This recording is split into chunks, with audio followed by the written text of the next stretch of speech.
Hello friends, super magic રસોઈમાં મિત્રો હું આપણું સ્વાગત કરું છું. આજે આપણે દિવાળીના ફટાકડામાં ઘણી વખત દાજી જઈએ છીએ, તો એનું આજે હું ઇન્સ્ટન્ટ સોલ્યુશન કઈ રીતે લેવું ને એનો વિડીયો તમારી સાથે શેર કરું છું. તો તમને ચોક્કસ આ વિડીયો તો ઉપયોગી જ થશે મિત્રો. ગમે તો લાઈક કરજો, શેર કરજો અને સબસ્ક્રાઈબ કરવાનું તો ભૂલતા જ નહીં. અને મિત્રો બાજુમાં રહેલું બેલ આઇકનને પણ પ્રેસ કરજો, જેથી કરીને લેટેસ્ટ વિડીયોની માહિતી તમને મળતી રહે. તો મિત્રો જો અત્યારે દિવાળીનો ટાઈમ છે અને ફૂલ ફટાકડા સાંજે ફૂટતા હોય છે, આજે જ ફૂટશે મિત્રો. તો ઘણી વખત નાના બાળકો છે કે મોટા હોય છે તો હાથમાં જ ફટાકડા ફૂટી જાય છે, કે ઘણી વખત ફૂટતો ફૂટતો પોતાને દાજી જવાય છે.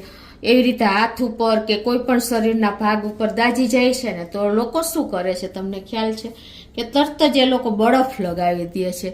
પણ કોઈ દિવસ બરફ નહીં લગાવવાનો મિત્રો. તમે બરફ લગાવશો ને દાજ્યા હોય ને ત્યારે એકદમ સ્કિન નાજુક હોય છે, ત્યારે સ્કિનની અંદરના જે લાઈવ સેલ હોય ને એમ લાઈવ સેલ એ મરી જાય છે અને આખી સ્કિન સડી જાય છે આપણી. તો આવું ક્યારેય ન કરવું જોઈએ. એના બદલે તમારે એનું શું સોલ્યુશન લેવાનું ખબર છે? બરફ ન લગાવતા તરત જ તમે જ્યાં દઈ જાઓ ને એ ભાગ ઉપર તરત જ નળ ચાલુ કરીને અને ઠંડુ પાણી ચાલુ કરી દેવાનું હોય છે. થોડીક વાર તમે ઠંડુ પાણી સતત રાખશો ને પછી તમારે એની માથે થોડા દિવસ કપડું ઢાંકીને રાખવાનું.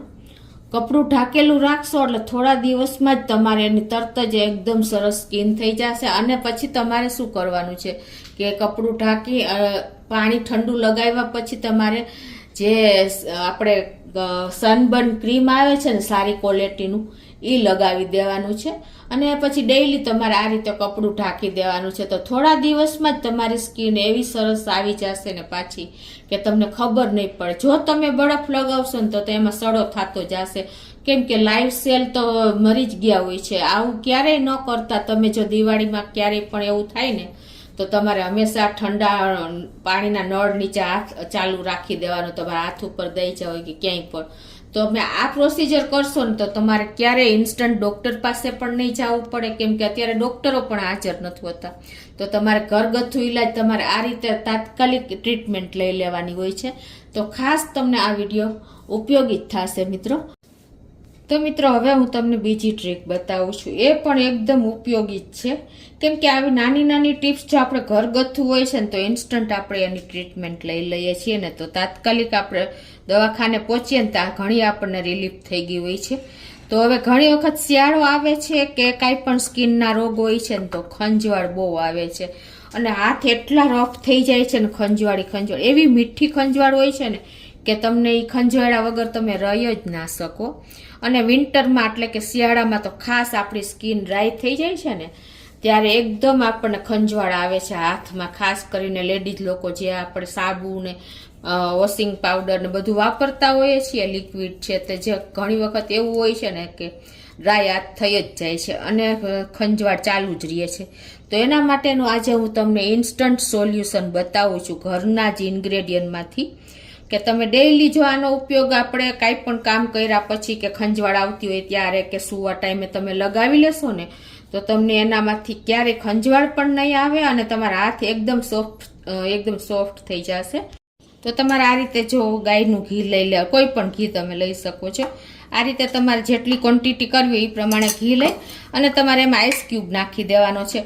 અને આ રીતે તમારે એને એકદમ થીણું ઘી આપણે જે આવે છે ને ક્રીમ એવું કરી નાખવાનું છે. આ રીતે આપણે બરફનો ટુકડો કરીને એટલે એકદમ થીણું ઘી થઈ જાય. જો તમને ખ્યાલ આવી જતો હશે. હવે તમારે શું કરવાનું કે જ્યાં ખંજવાળ આવતી હોય ને ત્યાં તમારે આ રીતે ઘીને લગાવી લેવાનું છે. આ રીતે આંગળીમાં છે કે આ વધારે પડતું આપણે આંગળીમાં જ એવું થાય છે, આંગળીઓમાં કે પંજામાં. તો આ રીતે તમે ઘી સવાર સાંજ લગાવી દેશો ને તો તમને ખંજવાળ સાવ બંધ થઈ જશે અને તમને એકદમ રાહત થઈ જશે. કોઈ પણ દવા નહીં લેવી પડે, એક દવાખાને નહીં જવું પડે મિત્રો. આ એક ઇન્સ્ટન્ટ સોલ્યુશન છે. એકદમ તમે ઘરે આવું ક્રીમ કરી નાખવાનું છે. ઘીમાંથી તમે આઈસ ક્યુબ હલાવશો ને એટલે 1 જ મિનિટમાં થઈ જશે અને આ તમને બહુ જ રાહત થશે. તો મિત્રો આજે તમને 2 ટ્રીક મેં બતાવી. બંને ટ્રીક અત્યારે ઉપયોગી છે આ સિઝનમાં. તો તમને ચોક્કસ આ વિડીયો ઉપયોગી થશે. ગમે તો લાઈક કરજો, શેર કરજો અને સબસ્ક્રાઈબ કરવાનું તો ભૂલતા જ નહીં.